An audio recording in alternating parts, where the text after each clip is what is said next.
Sí. ¿Cuál es la población com hoy en día? ¿Cuánto es? Mirá, se calculan unos 40.000 en el país.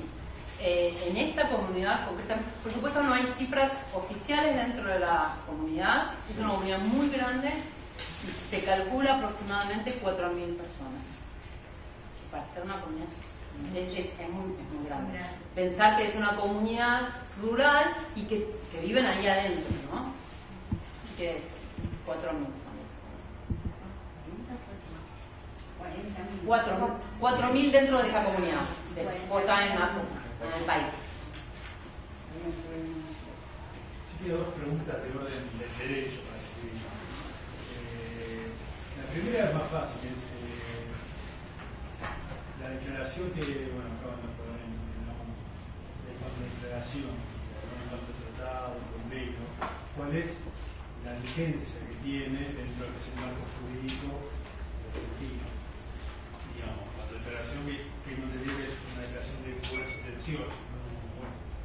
Y la otra pregunta es un poco más compleja, que tiene que ver, digamos, cuando uno lee todo lo que es legislación, los marcos jurídicos, sea internacionales o nacionales, relacionados al derecho indígena, siempre remite al pueblo, a la comunidad, a un colectivo, digamos, que en principio no lo entiende.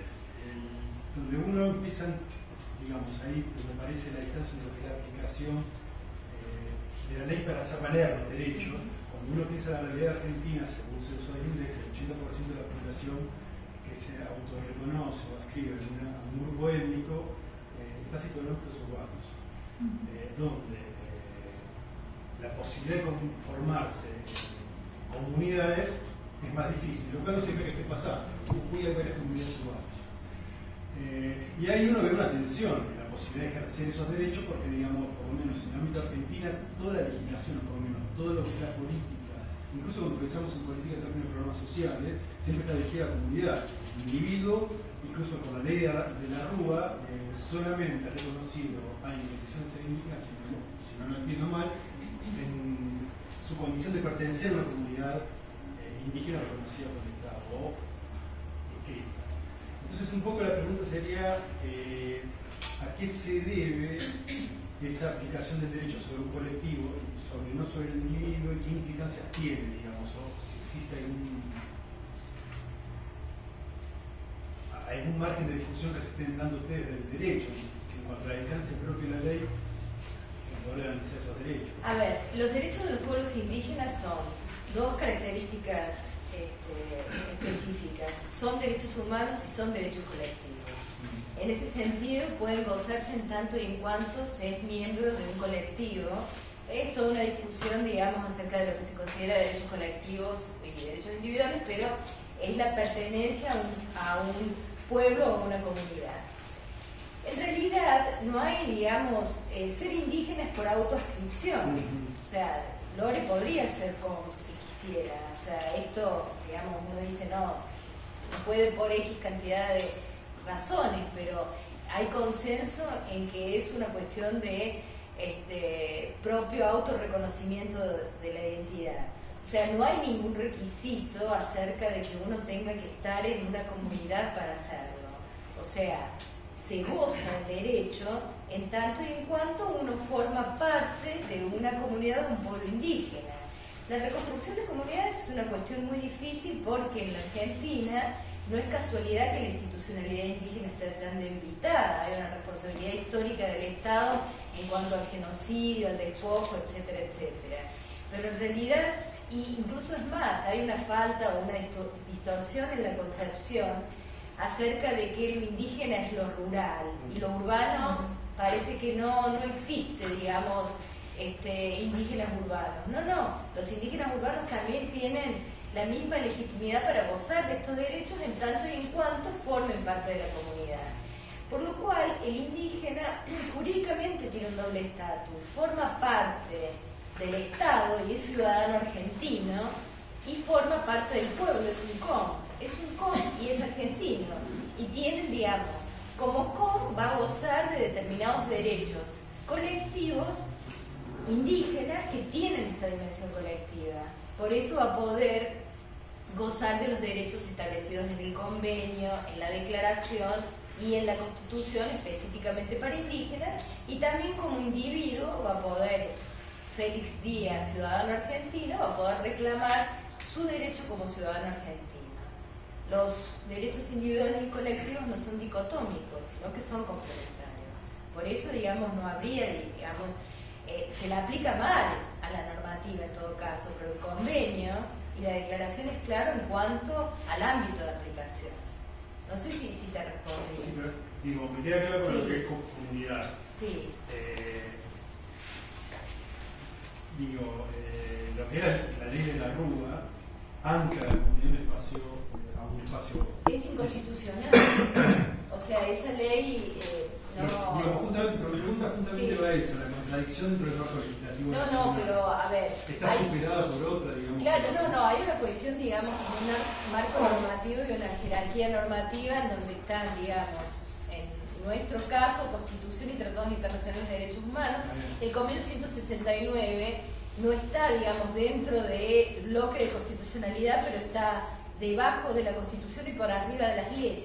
Es infraconstitucional, supralegal. Con lo cual, claramente, esta ley de mención ya no, digamos, está derogada porque sería inconstitucional. O sea que no, es más, hay una sentencia ahora muy interesante en diciembre porque nosotros en temas jurídicos tenemos una de cal y una de arena, entonces, pero bueno, cuando tenemos una sentencia favorable salimos a festejar. En diciembre hay una sentencia de la Corte en el caso, digamos, en un caso de Neuquén, en donde había un decreto de Neuquén que le ponía, digamos, condicionamientos a la comunidad para darle personería jurídica y decía que al menos tenía que estar formada por 10 familias. Y ahí la Corte dijo, esto es absolutamente inconstitucional, este decreto, porque no hay ningún tipo de requisito o condicionamiento para conformar una comunidad. O sea que esto está claro incluso ahora con sentencias de la Corte, ya te digo, de diciembre de 2013. Tu primera pregunta, que me imagino que te referías a la Declaración de Naciones Unidas sobre Derechos de los Pueblos Indígenas, a ver, tiene efectivamente el estatus entre convenio y declaración es diferente. El convenio es vinculante y cuando se ratifica genera obligaciones y responsabilidades internacionales para el Estado. La declaración se supone que no tiene este grado de vinculatoriedad. Ahora bien, si uno lee la declaración, los primeros artículos comprometen al Estado que firma. Uno parece que sería medio, bueno, aunque es esquizofrénico el Estado, esto está claro, pero dice, ¿para qué firmo si lo voy a incumplir? Y aparte las declaraciones van, digamos, adquiriendo con el tiempo mucha fortaleza. La declaración de los derechos del hombre del 48, la declaración, y hoy por hoy nadie diría que no es un, digamos, instrumento jurídico relevante para respetar. Por eso yo creo que, si bien uno admite desde lo jurídico que no tiene exactamente el mismo estatus, sí, digamos, compromete internacionalmente al Estado.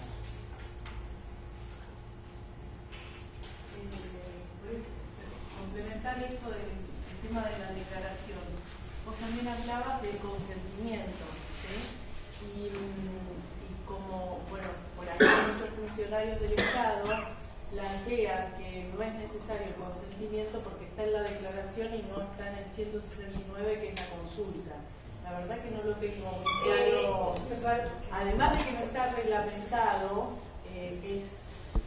No, a ver, forma de manejarse para... Primero que, digamos, es un mito esto de que los convenios de la Constitución necesitan reglamento, y en realidad es un argumento para desconocer derechos. Los contenidos del convenio y los contenidos de la Constitución son directamente operativos, y esto hay, digamos, cierto consenso de los teóricos al respecto. Ahora bien, el convenio tiene derecho a la consulta y tiene consentimiento previo, libre e informado. Acá hay una discusión enorme, porque se supone que el horizonte de la consulta es el acuerdo, el consentimiento. Con lo cual, y tiene que tener, digamos, una serie de principios: buena fe, transparencia, publicidad, información, hacerse en la lengua de quien lo va a consultar, respetar los procedimientos, el tiempo, bueno, tiene más todavía de principios. Se supone que el Estado, si va a consultar, no va a ir de mala fe a decir que lo ha hecho, que muchas veces hace como sí, digamos, hace una representación de que consulta, pero, digamos, el principio es que yo en el horizonte está el acuerdo, yo tengo que alcanzar ese acuerdo. Ahora bien, hay casos específicos de consentimiento previo, libre e informado, o sea, porque la discusión de fondo, y esta es la discusión que se está dando hoy en América Latina, es decir, bueno, cuando no se alcanza el acuerdo, ¿qué pasa? En general, como son todas las medidas administrativas y legislativas que les afectan a los pueblos indígenas, lo que tienen que ser consultados, si después de que sean satisfechos todas estas condiciones y estos requisitos, no se logra un acuerdo, bueno, el Estado tiene la última palabra.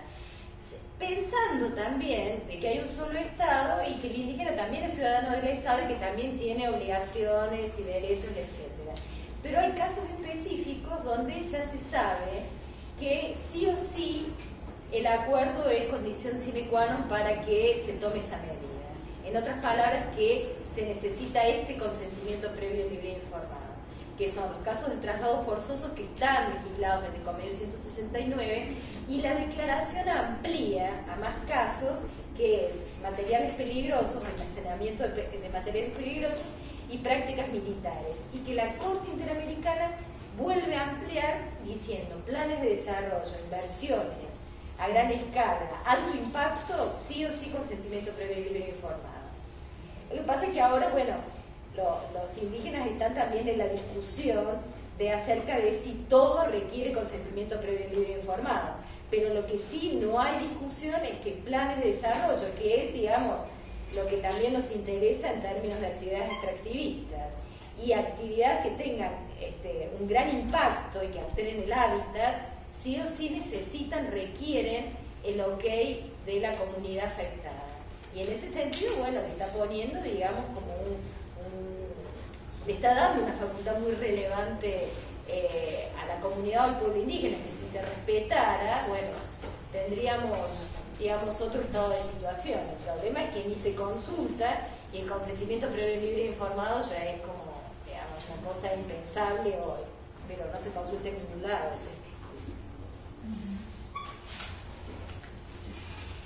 Perdón, esta última referencia que hacías vos a infraestructura o cambios que tuvieran que ver con modelos de desarrollo fue el conflicto entre las comunidades y Evo Morales, por ejemplo, o una carretera transamazónica, sí, ese fue el caso del TIPI, que es el territorio indígena del Parque Siboro Seco, que en realidad es un conflicto muy desgraciado para Evo, porque en realidad ahí hay un enfrentamiento, lo que decía Lore, entre a indígenas de tierras altas e indígenas de tierras bajas, los amazónicos, recolectores y cazadores fundamentalmente, los aymaras y los quechos con una necesidad importante de ampliar su superficie para el cultivo de coca, con lógicas económicas muy diferentes. Y también con un análisis, porque acá todo hay que contextualizarlo, hay que hacer un análisis geopolítico también. Quien daba el préstamo para construir la carretera es Brasil, que necesita una salida, digamos, interoceánica al Pacífico para comerciar. Y había una presión muy grande para Evo, externamente, desde, digamos, Brasil, que es el vecino poderoso en Sudamérica, sin lugar a dudas, internamente, entre los propios compañeros cocaleros, que en realidad, bueno, digamos, la renta que les da la coca es enorme. Entonces, claro, que era un impacto tan amplio que a todas luces, Evo indígena, por eso son las grandes contradicciones del modelo de desarrollo. ¿Cómo no va a consultar? Pero, bueno, de hecho hubieron enfrentamientos, muertos, y el tema, digamos, está muy presente porque en realidad lo que hace Evo es hacer un decreto para hacer una consulta trucha.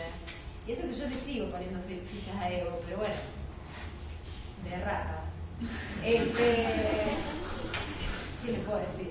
No, entonces se frenó, porque en realidad hay mucha movilización indígena también, y ahora está, digamos, el lunes entró, digamos, se le presentó un anteproyecto al Evo de ley de consulta previa, libre e informada, que tiene mucho que ver con las presiones del TIMNIS. Hasta ahora, bueno, la cosa está así, pero sí, este es un ejemplo claro de lo que se debe consultar, lo que no se hace, y fíjense, en un estado con un presidente indio. Está la de Perú también. ¿Cómo? La de Perú. Sí, la de Perú lo que pasa es que es la única ley de consulta que existe actualmente en América Latina, que es la peruana. Que la ley, si uno la ve, la mira, no está tan mal, pero el reglamento es para atrás, con lo cual vuelve, digamos, porque lo que yo digo con los reglamentos a veces es el derecho que está consignado en los instrumentos internacionales o en la Constitución, en la legislación secundaria se va achicando y en el reglamento ya no queda nada. Entonces, socavan el derecho contemplado y después lo que se aplica es el reglamento. Y el reglamento no ha sido, digamos, aprobado por muchos de los pueblos indígenas, porque recuerden que una ley de consulta también tiene que ser consultada. O sea, que este es también, digamos, es un gran desafío para el Estado respetar el derecho a la consulta, realmente. Pero bueno, es un derecho vigente.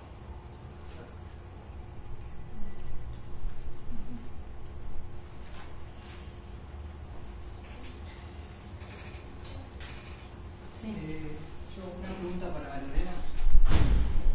Vos mencionabas a Cristino Sanabria, ¿no? Sí. ¿Él en concepto de qué y con el apoyo de qué parte de la comunidad firma eso?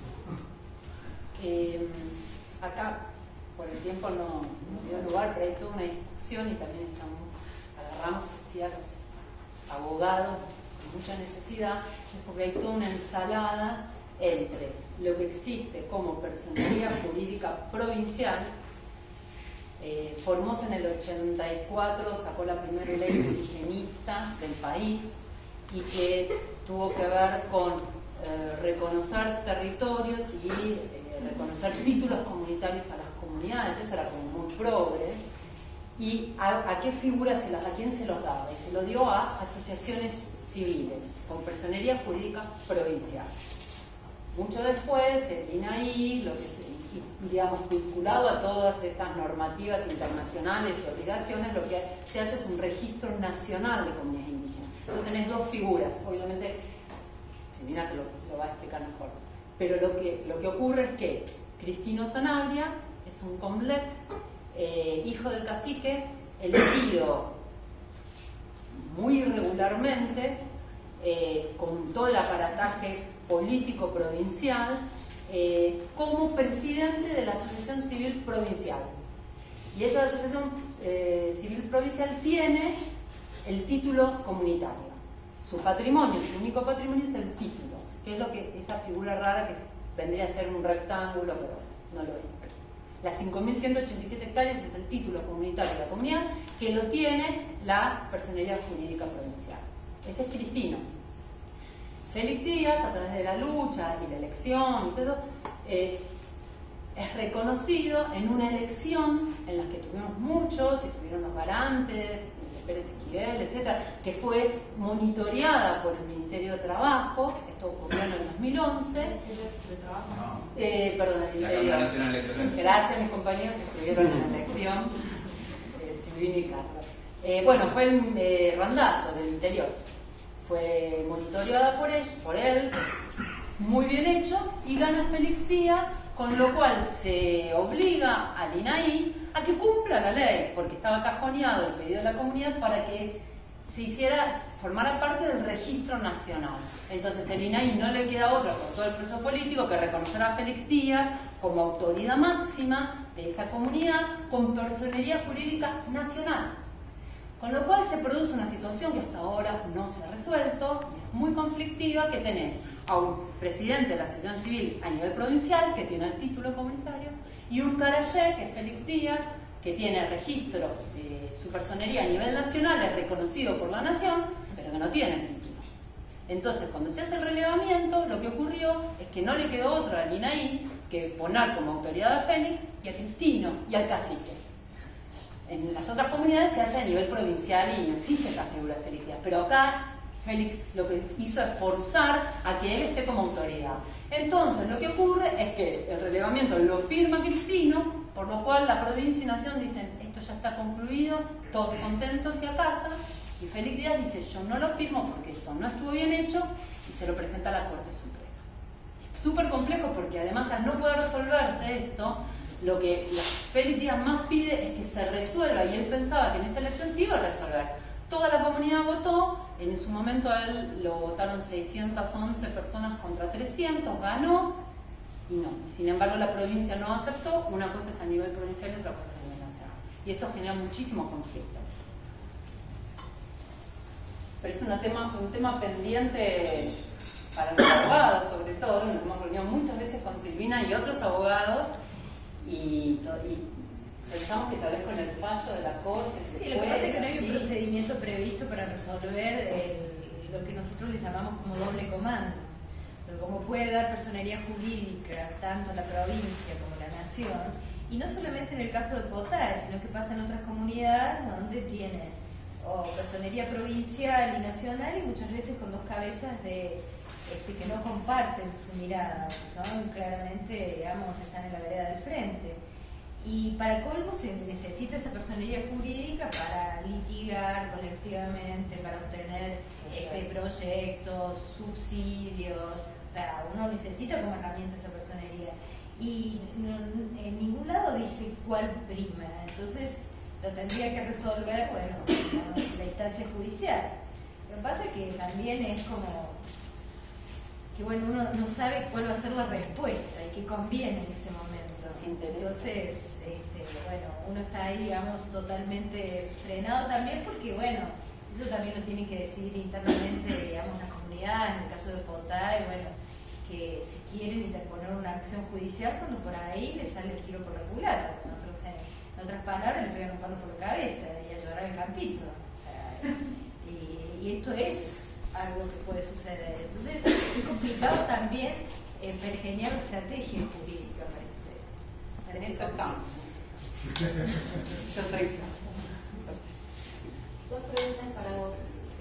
Con respecto a lo que habló Lucía, ¿no? Con todo el tema que vos decís que ellos van perdiendo territorio cada vez más. Y con el tema de la lengua, ¿cómo es? Porque Lucía habló de la indirección, de la exclusión del otro y la inclusión del propio. ¿Cómo es? Porque se van perdiendo un territorio, ¿cómo es el tema de la lengua entre ellos, entre el futuro y el presente también? Porque si ya no tienen todo ese lugar a donde ellos, que para ellos era tan preciado ir, ¿cómo es que van pasando toda esa parte ancestral? Si es que la pasan o si es que hay una resistencia entre todo esto que se habla de culturas. Bueno, es súper interesante porque cuando hablaba Lucía, yo decía, no, me contuve. No, que los com es uno de los pueblos indígenas que mantienen como lengua materna el comlactar. Y ellos, el otro día hablaba con Félix, y para él es tan natural que hablen todos en comlactar, que estuvo en Neuquén ahora y decía, ¿sabes qué? Los mapuches me sorprende, porque ellos cuando van, esto que decías vos, van a una reunión, te tiran las palabras mapuche, pero cuando vas a Neuquén no sabes nada del mapuche. Y él no lo podía creer. Y es re interesante porque justamente, políticamente, lo que te hace un mapuche, si está acá, te empieza a hablar en mapuche. Y los com lo aprendieron ahora, entonces se paran pero ellos las después, ¿por qué no lo pueden defender? Es que, bueno, justamente el tema es cuál es el proceso por el cual ha atravesado ese pueblo que se fue perdiendo el hablar el mapudungún como lengua materna. En los com no ocurre eso, ellos viven en comunidad.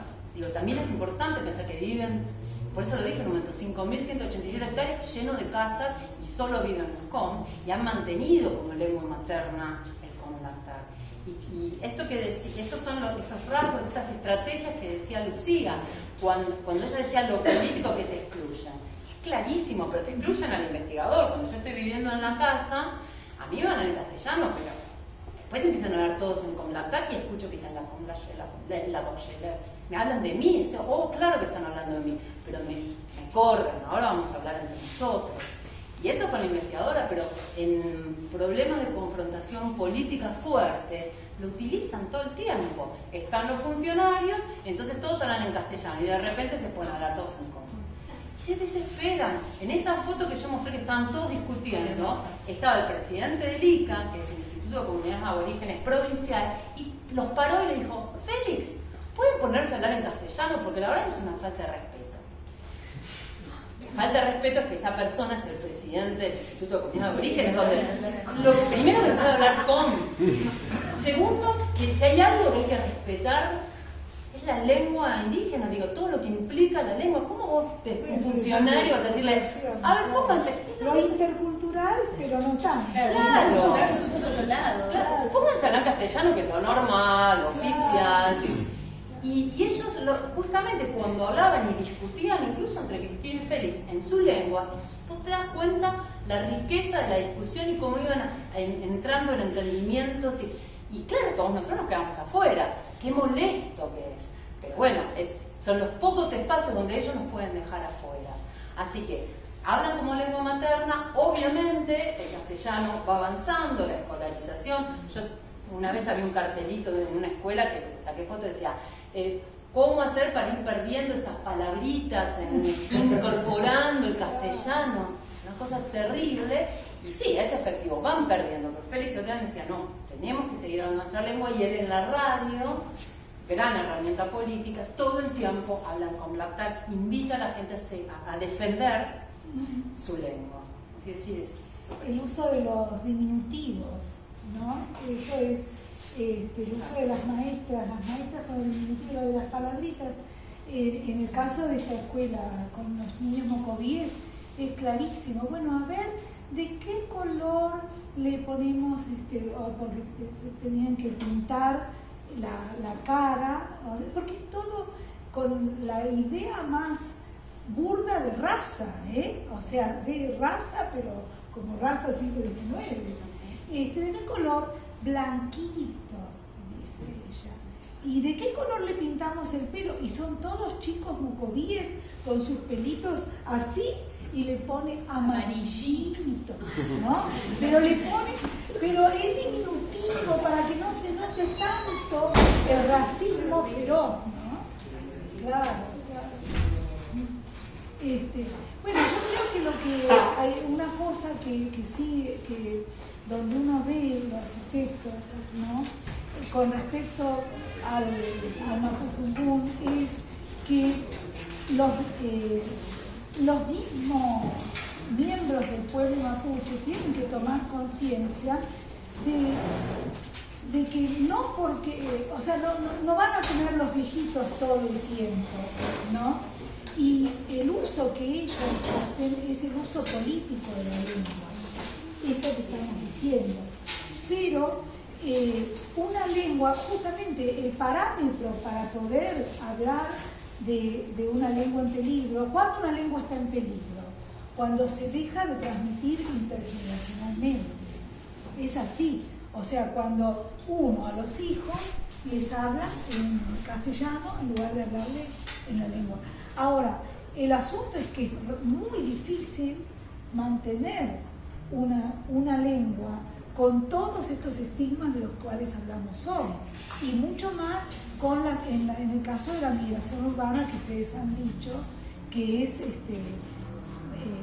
digamos, es mucho más la población que está invisibilizada en las ciudades que la población rural en este momento, ¿no? Te quería preguntar, ¿hay, como pasa con la religión, y el entrar en esas zonas de contacto de otras culturas, hay también sincretismo en la lengua y se cambia la originalidad de las lenguas?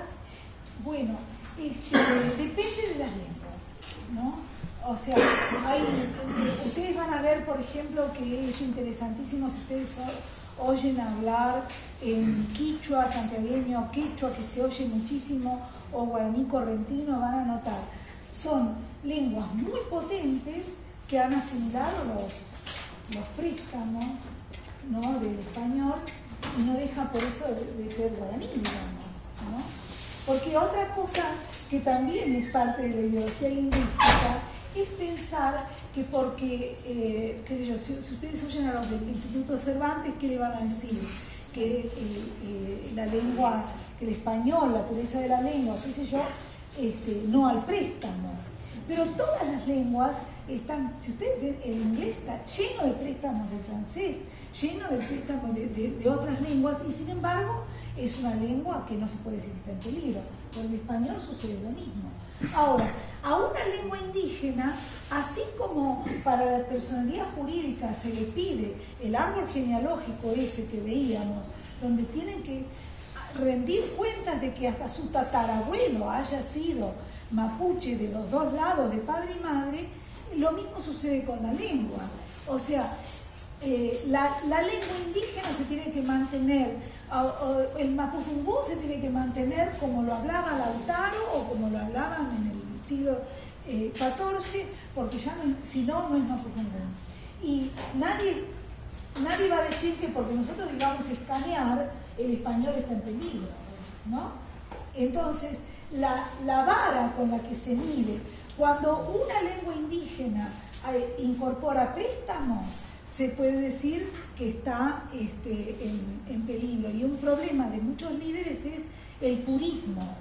Cuando ellos exigen actitudes puras a los jóvenes, sin darse cuenta, están a lo mejor fomentando que ese joven deje de hablar esa lengua, porque ya no la va a hablar ningún joven, ninguno de ustedes habla como hablaban nuestros abuelos, ¿no? Y sin embargo, todos ustedes jóvenes hablan español como hablaba el abuelo, ¿no? Entonces, la historia, a mí me parece que hay una cosa, digamos, a los indígenas no se les permite la historia. La historia significa transformación.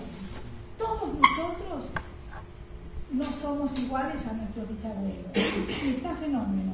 Pero si eso sucede con los indígenas, es que están, digamos, ya no lo son. Ya no son no son ni mapuches ni todos. Claro, es el doble estándar. Claro. Ahora, quiero decir otra cosa con respecto a esto. Me parece que en el caso del Toba y del hubo, o sea, la influencia misionera evangélica también actuó para los dos lados. Por un lado, para todo lo que es, digamos, lo cultural tradicional, tratando de invisibilizarlo.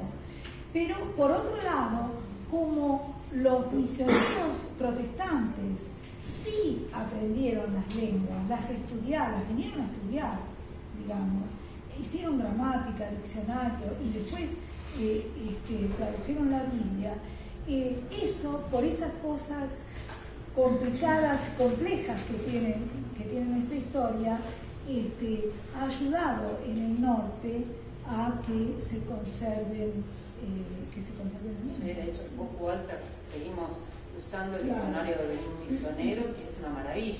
Todo un diccionario traducido con una gramática, ¿no? La seguimos utilizando.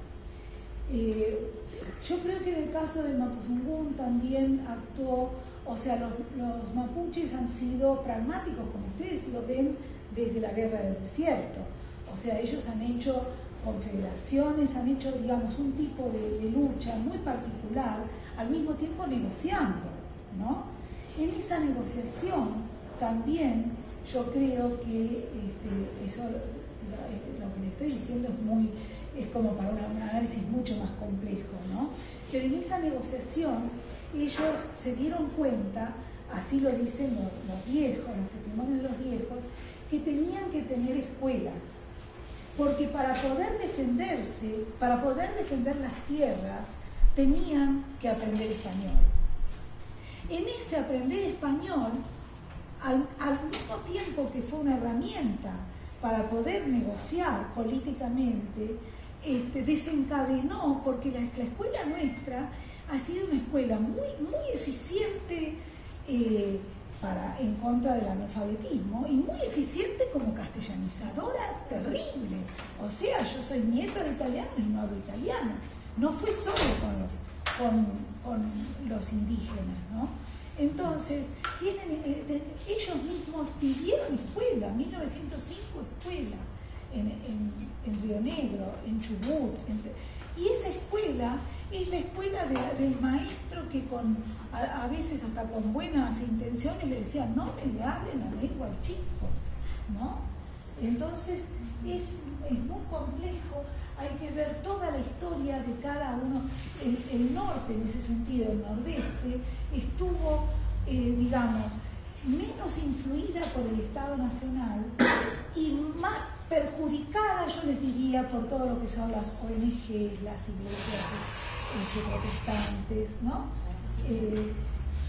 Y ahora, yo creo que también los mapos ahora advierten que como instrumento de lucha política tienen que recuperar la lengua. Por eso vemos, están en este proceso, porque uno ve, digamos, a los compañeros mapuche que están, digamos, claramente estudiando y están recuperando, digamos, Sí, y saben que hay una cosa que, digamos, hay un concepto al cual uno tiene que oponerse sistemáticamente, que es el concepto de muerte de lengua, ¿no? Porque la muerte de lengua, ¿quiénes la diagnosticamos? Los lingüistas, ¿no? Entonces un lingüista va, hace, porque vos decís, no te hablan, digamos, a lo mejor parece que no hablan en una comunidad, pero cuando el lingüista se va, o cuando ellos están dentro de la casa, están hablando una lengua. Entonces, digamos, el lingüista va a hacer determinado relevamiento, publica un paper donde habla de la muerte de lengua entre los tehuelches, los últimos tehuelches, pero ustedes lo ven en la bibliografía en la Argentina mismo, los últimos ranqueles, los últimos tehuelches, como decía Jorge Nahuel, quiere tener la primicia. O sea, el lingüista que habla de eso quiere tener la primicia, que vaya, que los tehuelches la van a pasar por las lanzas, ¿no? Entonces, hay una, digamos, un deseo de dictaminar. Yo creo que es una ideología genocida que ya no es la de Roca del siglo XIX, pero sigue siendo la ideología genocida, ¿no? Bueno, no sé cómo llegamos. Reducción de territorio. No, reducción de derechos, de territorio y de la lengua. Claro, y todo dictaminado por los blancos, ¿no? Entonces, y mientras tanto están los ríos profundos de Arguedas. Hay que volver a leer Arguedas y tenerle más confianza también a los ríos profundos. No es tan fácil que estas cosas tan íntimas de las culturas no se sigan transmitiendo, ¿no? Pero no se van a transmitir para que todos nosotros los blancos seamos testigos y presenciemos eso. Pero los ríos profundos, yo creo en los ríos profundos, sí. Y entonces ahí me parece que está la esperanza, ¿no? Bueno, no sé si hay alguna otra pregunta para ir cerrando. Realmente fue muy enriquecedor y bueno, yo me quedo y sigo pensando lo que siempre decimos, que trabajar en agronomía con los pueblos indígenas merece el mayor de los respetos. Y no es tan fácil de decir, vamos, hagan el cantero, esto se trabaja así, y no tener en cuenta toda esta riqueza y toda esta complejidad que ustedes volcaron y que seguro tienen muchísimo más para volcar y para intercambiar con nosotros y para que el trabajo que hagamos realmente sea eficiente desde el punto de vista de decir trabajar juntos, ¿no es cierto? Así que bueno, esperamos seguir contando desde ya con Lorena, ya es casi agrónoma, como que come, es agrónoma.